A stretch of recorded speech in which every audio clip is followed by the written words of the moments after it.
Good evening, folks. It's Diamond with the Oppenheimer Ranch Project and Magnetic Reversal News, bringing you a grand solar minimum update Monday, October 14th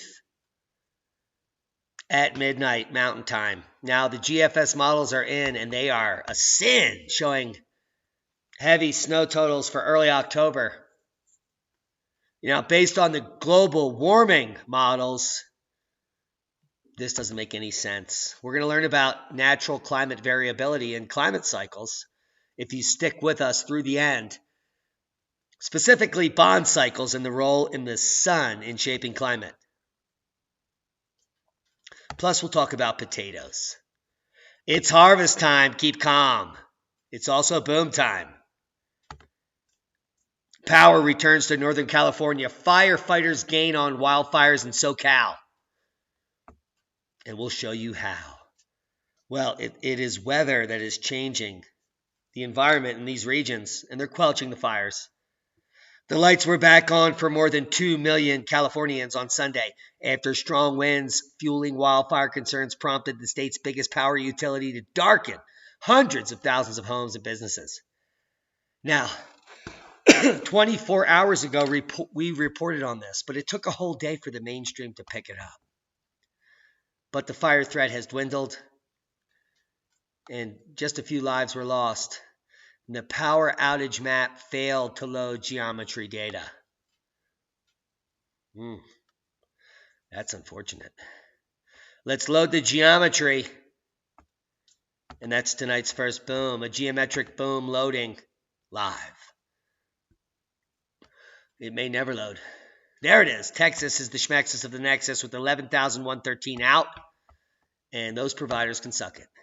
Snow removal continues after record-breaking storm hits early October. Oh, look at the burial. Man, that's going to be our cover picture. A total of 17 inches of snow fell on Jamestown this weekend, breaking the record for the most snowfall in the area in the month of October. And it's only the 13th, according to Bill Abling at the National Weather Service in Bismarck. He said he had never seen anything quite like this, especially in a global warming world. Areas north of Stutsman County were hit with harder than Jamestown, getting 27 inches in parts of Wells County up to 30 inches. I don't hear this at all on CNN. Crop prices could be impacted from the snowstorm damage. Well, do you think? The USDA won't be reporting on it. Cold weather will also affect central Illinois crops that are not even at the dent stage. Yeah. So they're dented like a fender. Now growers' hopes for a decent spud crop in what's left. And it's been snowing, and they probably won't get out there in Idaho where all the potatoes grow till midweek. Yeah, and it's Monday, midnight. Hello. But Brent Stumpf, Grand Solar Minimum's crazy Canuck up in Alberta, had a glorious potato harvest. Take a look here. Apparently he shop vacs them off. Just sucking the dirt off of those spuds. Check out his channel, filled with spud knowledge. Apparently almost 2,000 people subscribe. But if you really give a shit tonight, all of you watching this video today in the morning, you have nothing to lose. Come over here and subscribe to the channel. It will be in the comments and it will be in the description box. And I will be embarrassed if we can't get this to 2,000 subs. Not only that, there are hundreds of practical videos where you can learn how to survive and thrive in the future. Now, this guy has decades of experience farming grains and food. He knows about bricks with an X. If you don't know what that is, then you can bricks it or Google it. Or maybe you use Ecosia so you can plant more trees for climate change. Crop losses, forest fires are feared as drought spreads across Georgia, and zebras. What the? I didn't know zebras were indigenous to Georgia. But apparently the Atlanta News Journal cares not what they print. Those zebras should be at home to the drought conditions because they're from Africa. More fires in North Georgia and hard soil in the farming South are signs of a lingering dry spell and a recent heat wave that could harm farmers and forests. That is serious. It's part of the grand solar minimum debacle that is unfolding. Now, what happens is we have a meridional flow which brings hot air up from the tropics, cool air down from the Arctic, and they all linger in the mid-latitudes, wreaking havoc in the form of droughts in regions and deluges in others, cosmic ray flux causing evolution at the same time. It is boom time. Manitoba Storm brings 70 plus centimeters for some. Planes get stuck at the airport. Look at the guy in his furry hood, and it's just the beginning of fall. Southern Manitoba is experiencing an early taste of winter with heavy snow and strong winds that are forcing the closure of many major routes, which are roads through the region. The major snowstorm even caused WestJet plane to go off the edge of the taxiway and get stuck in the snow. At the airport in Winnipeg, reported by Global News. Here is the GFS model for North America. So you're looking at the next 2 days to see mild snow across all of the Canadian regions. And a northern belt across Michigan. And then the heavy snow begins in BC. Starting on Tuesday, October 15th, the snows will be moving down the Rocky Mountains and will pummel BC and Alberta. We should see some snow here, and the mountains should get white early fall. Now over at weather.gov, we see elevated to critical fire weather conditions across the pink regions. Southern Wyoming, red flag warnings. Northern Colorado as well, and regions in my area. It's getting scarier. We barely had any precipitation over the last 40 days. It's insane. Cold temperatures will remain across the northern plains while portions of the central Rockies see an enhanced wildfire threat early this week. Now, the remnants of Typhoon Hagibis are hitting Alaska down here. And they will produce hurricane-force winds of 50-foot seas across the Bering Sea where there could be crabbing. Have you seen that show? Elderly Japan woman rescued from Typhoon Hagibis dies after the rescuers dropped her to her death from a helicopter. Storm kills at least 33, and the numbers are rising, and she's smiling because she got her teeth whitened. Can you imagine that? That's very important in surviving and thriving in the times to come. An elderly woman was one of more than 30 who have died in Japan from the devastating Typhoon Hagibis. They dropped her. They didn't strap her in. Oh, God, I didn't even look at the video, trust me. Death toll from a ferocious typhoon in Japan climbed as high as 33 today as one elderly woman fell to her death as she was being placed inside a rescue helicopter, according to reports. The Tokyo Fire Department said the woman in her 70s accidentally dropped 131 feet to her death. Accidentally, after they forgot to strap her in, accidentally. Oh! They love you so much, they accidentally forget to strap you in. Seismic update, no quakes of note. We are in a 7 mag, 8 mag, 9 mag drought. Oh, and the 6 mag, 7 mag drought is deadly. So, all hell is about to break loose at some point, at any moment. We're looking for that phi angle to be at the deadly 180, which it is. Plasma wind stream has dropped off substantially over the last 3 days, straight down the ramp. below 350 kilometers per second in solar minimum insanity. The KP index has been at 0 for 18 of the last 21 hours, making you telepathic. Hello! You can get these in the Preparedness store because I do know what you're thinking. But let's get on with the geomagnetic health risks for cosmic rays. And we've been at 0, which is the cosmic ray alert. Boom! After 9 hours of KP0, we enter cosmic ray alert.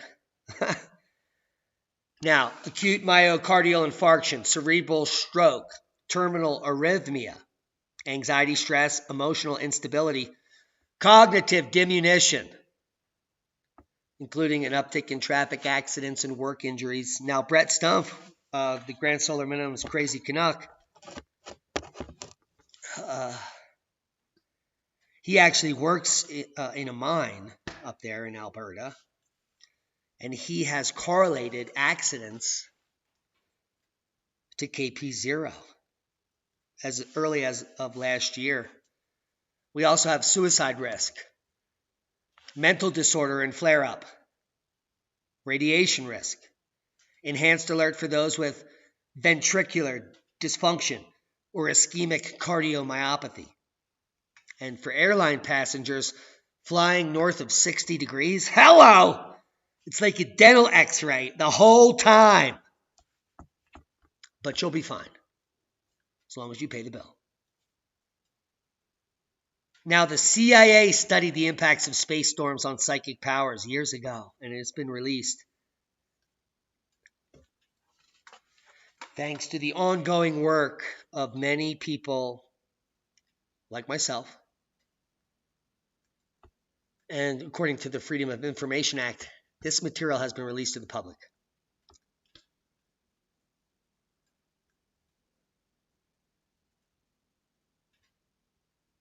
And what the conclusions show is that reports contend that a decrease in geomagnetic activity, that would be KP0. Hello? I know what you're thinking. That's what the back says. You see it? You see it now.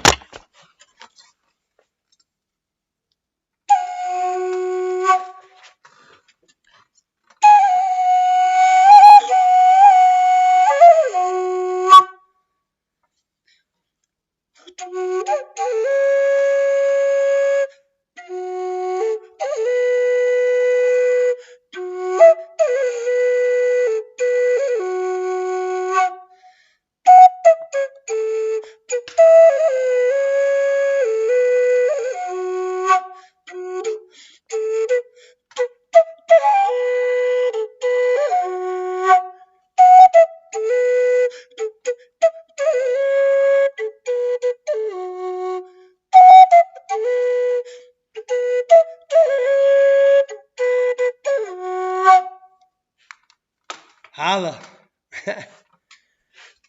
Now, where were we? These studies, according to the Freedom of Information Act, show that a decrease in geomagnetic activity causes either the occurrence or just the memory of an occurrence,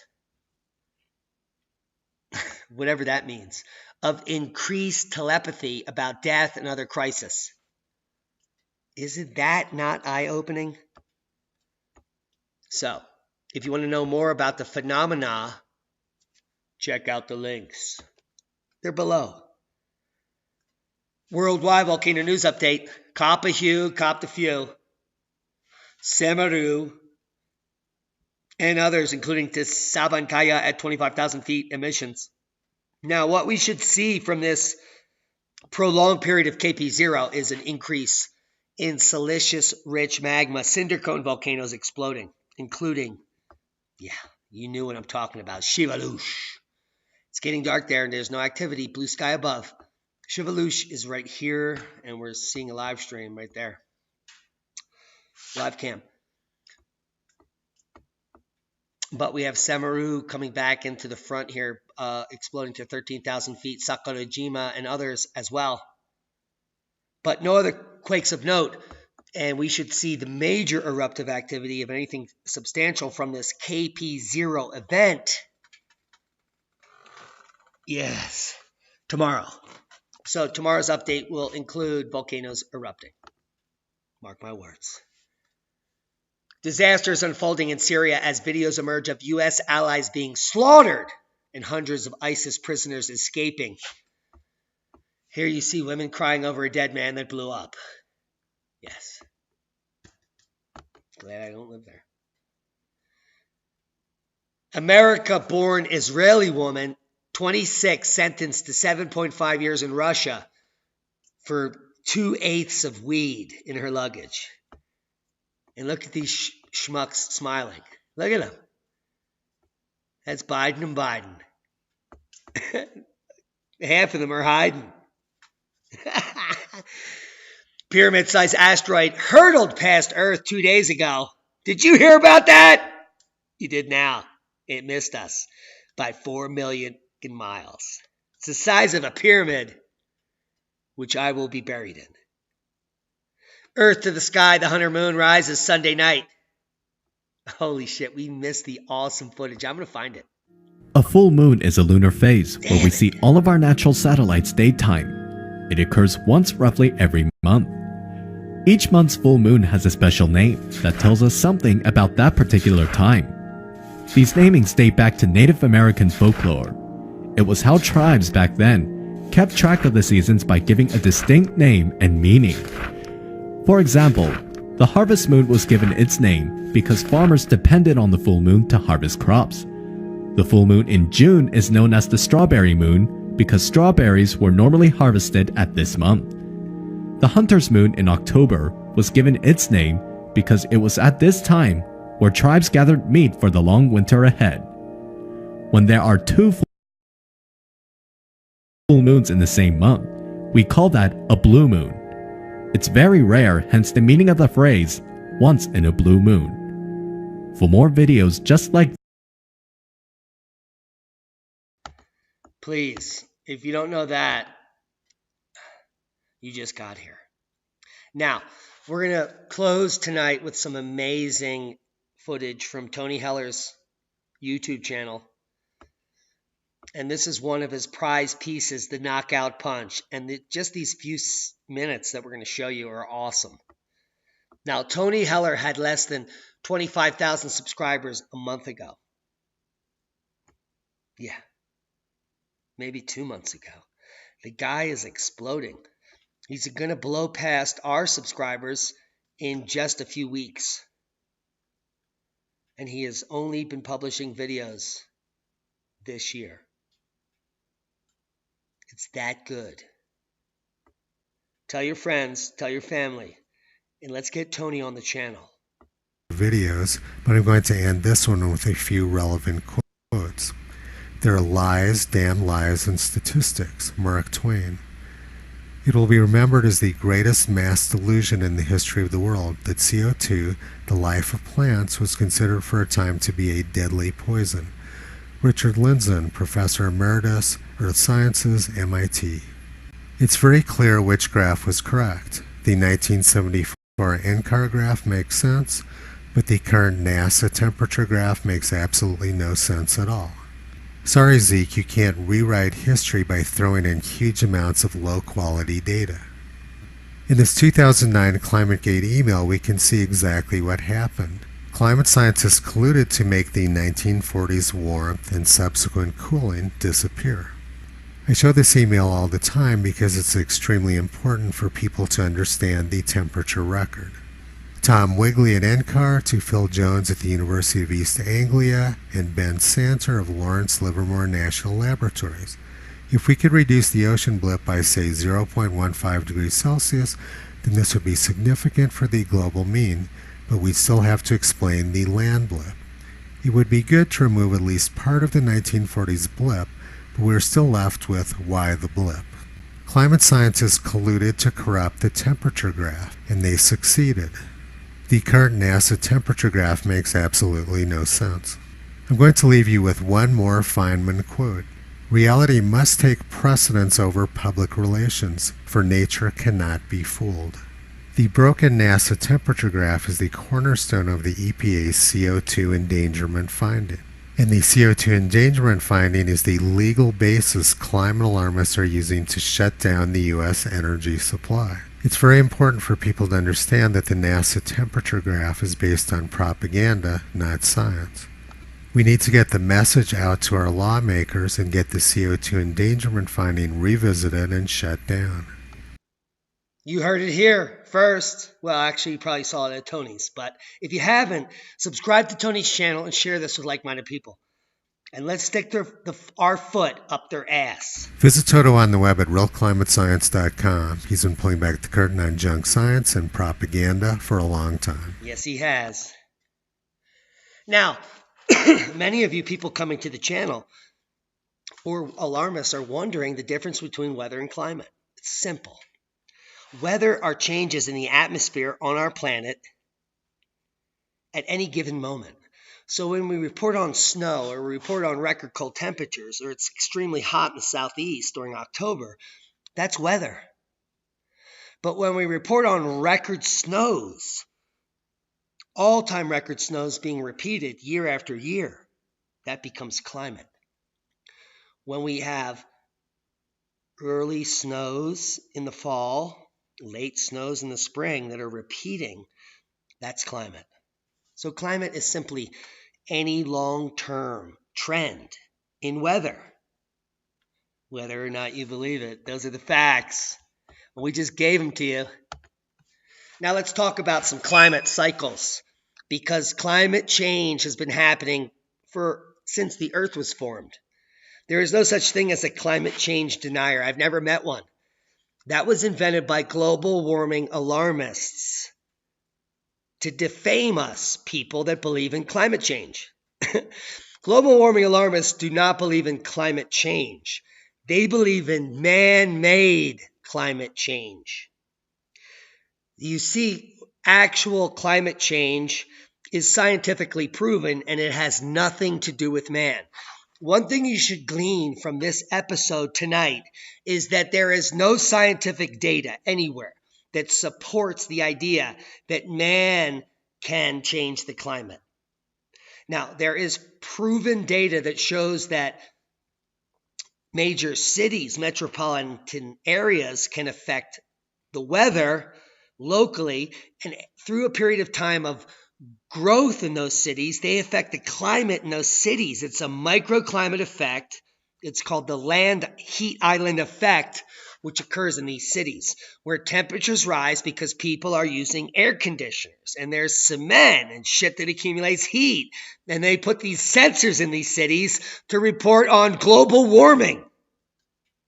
Now, if global warming means that a bunch of people live on top of each other, turning on air conditioners and making it hotter, then they have been correct.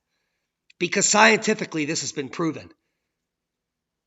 But the global climate is controlled externally from the planet. I mean, how stupid are you to not understand that? It's a common sense idea that the gigantic plasma ball in the sky called the sun is actually what controls the planet. Because guess what happens every night where I live when the sun sets? The temperature drops 30 to 50 degrees. And they're saying that humans can raise the temperature a degree over 100 years. Well, the sun controls the temperature by 30 to 50 degrees every fucking day where I live, you pricks. What about that ball? What about that plasma ball in the sky that you're going to include in your models, IPCC, by 2020? Well, oh my God. Well, I hope you're going to need to work on it for 3 fucking years, because we've been working out this data for decades and it's available now, IPCC. And with your billions of dollars, you should be able to hire someone with as much moxie or savvy as Diamond to give you that report in a day or a week. But you don't care about the truth. You care about policy. You care about globalism, Agenda 2025, Agenda 2030, and so on, because you're a global cabal of rich assholes that can suck it. And as soon as that solar flare crushes the grid, you're no longer relevant. Your relevancy is in the control of the masses with your electromagnetic 5G and all your other bullshit subliminal messaging that's been going on in perpetuity for almost 100 years. And your collusion with the Vatican and you raping all of the, multiplicities of children, getting away with it for decades, that's being exposed. But yet, still, hundreds of millions of sheep put money in that fucking basket at the Roman Catholic Church every Sunday. Fuck you, you fucking rapist scumbag supporters. If you are a Christian and you claim to be Roman Catholic and you put a fucking dollar in that basket, fuck you. I hope your children get raped by the priest that you donate to. I do. Because I have no idea what 5 decades of hundreds of thousands of priests being exposed as rapists, none of them basically being punished, almost none in jail, and none of you give a fuck, and you continue to go to these rapist indoctrination facilities. You pay money to send your children to school, to Catholic school, where they learn to suck dick, smoke pot, and become losers. Because global warming is king. I mean, I can't even spell it out more factual than that. And I hope you demonetize me, YouTube, because you can fucking suck it too. You are part of the problem. And thankfully, I can still play my shit on your completely unethical, paid for by multinational corporations to control the narrative. There is no such thing as freedom of speech. In the countries we live in, where freedom of speech is written into the Constitution, it has been trampled on time immemorial. The right to bear arms, etc. It's all a joke. If you think that the people you vote for care about you, you're sick. It's part of your genetics that's been ingrained into you on purpose. They're watching you. They listen to every word you say so that they can come up with the next phrase to keep you hooked, to keep you sucked into their slavery machine. You work your entire lives to pay pharmaceutical companies to keep you sick while you die pathetic. You never get to see shit. And on your deathbed, you're like, I wish I could have done that. Yeah, you can do it right now, you idiot. Go in and stick your foot up your boss's ass and say, hey, I'm not your slave anymore. And you can suck it. And guess what? You can live in a tent the rest of your life and be happy. Money is not happiness. Happiness is freedom from slavery. Trust me, I broke away 5 years ago and I am never, ever fucking going back. Now let's talk about real science. Bond cycles and the role of the sun in shaping climate. Now, bond cycles correlate with cosmogenic beryllium-10 and CO2. No, they don't, because CO2 is insignificant. It's plant food, by the way, and pot growers and other farmers have been pumping it into their greenhouses for decades for increased yields so they can make more money. Isn't that funny? Now, bond cycles correlate with cosmogenic beryllium-10, which is science, not adulterated by NASA and NOAA to claim that you're responsible for climate change. Beryllium-10 is, which is cosmogenic, which means climate is controlled outside of the Earth. It has nothing to do with people.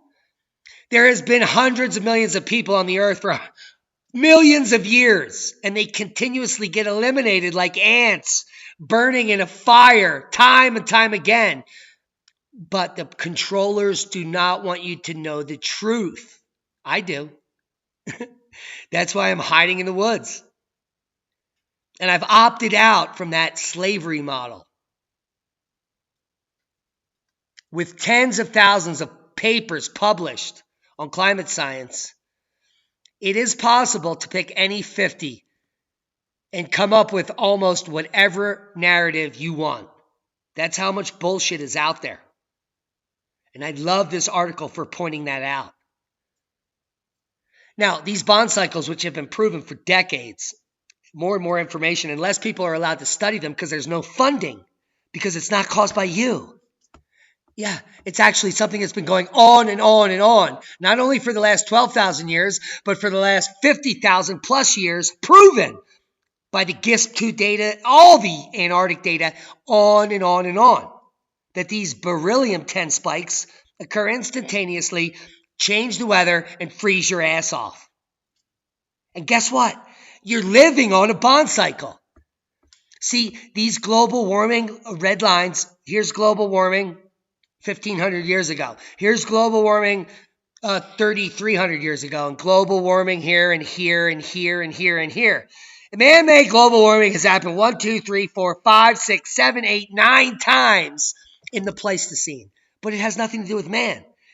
That's what they called it, and that's what they blamed it on you. So you're scared and you feel responsible. Look at how shallow this graph of warming is till today. It is nothing like the actual Ice Age bond events here at 0A, 1, 2, 3, 4. These are instantaneous freezings of the planet, where within like 5 seconds, the planet gets 8 degrees colder instantly. That happens at the bottom of the glacial period, which we're entering. Now, at these warm periods called the interglacials, yeah, the cooling in the warming is slower. It's less pronounced. But global warming during the Ice Age is abrupt, and then the freezing is long. And so global warming during warm periods is not abrupt because it's already getting warm. But I can assure you that at the bottom of every single one of the warning periods is an extreme uptick, straight up. And this corresponds to a colder period. Every 1,470 years in the Holocene, the bond cycle has repeated. Responsible for the Dark Ages, responsible for the Little Ice Age, and the coming Ice Age. CIA. Isn't that funny how it works out?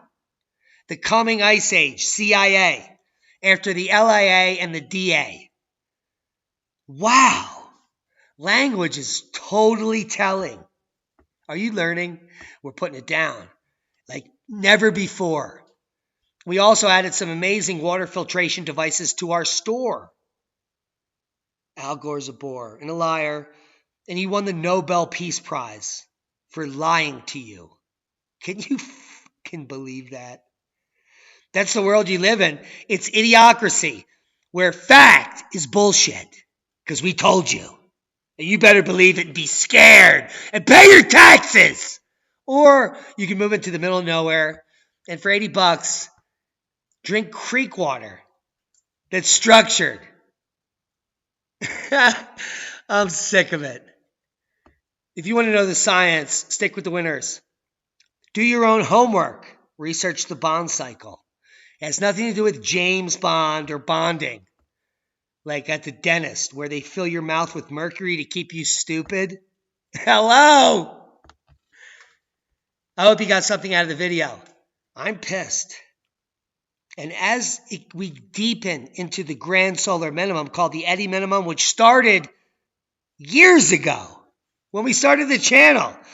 Those of you that are listening to Ben Davidson because he says the grand solar minimum is going to happen sometime this century. Well, what happens when the magnetic reversal kills everyone on the planet before the grand solar minimum comes?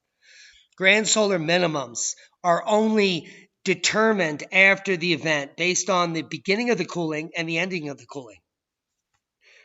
Anyone claiming anything different is full of shit. Now, I may be wrong and the grand solar minimum did not begin. But I doubt it because based on the solar cycles and the other grand minimas, we have entered a Dalton minimum period of reduced solar activity. And even Ben and others state that solar cycles are in the couplets. Well, how come the last 3 have been dropping off? That's a triad. Open your mind. to possibilities. Anyone claiming they know the truth is probably a schmuck. We claim we know the truth most of the time, and our results come in. But we're not the end-all be-all. We're just using historical information and other data to make predictions. We nail it most of the time because we don't use propaganda. We use factual evidence, which Tony Heller is trying to tell the masses that they've adulterated. We do not use the adulterated data because we would be wrong every time, just like the IPCC and NOAA have been, up to 500% in their predictions for 3 decades. And why people continue to pay their taxes to these frauds is beyond me.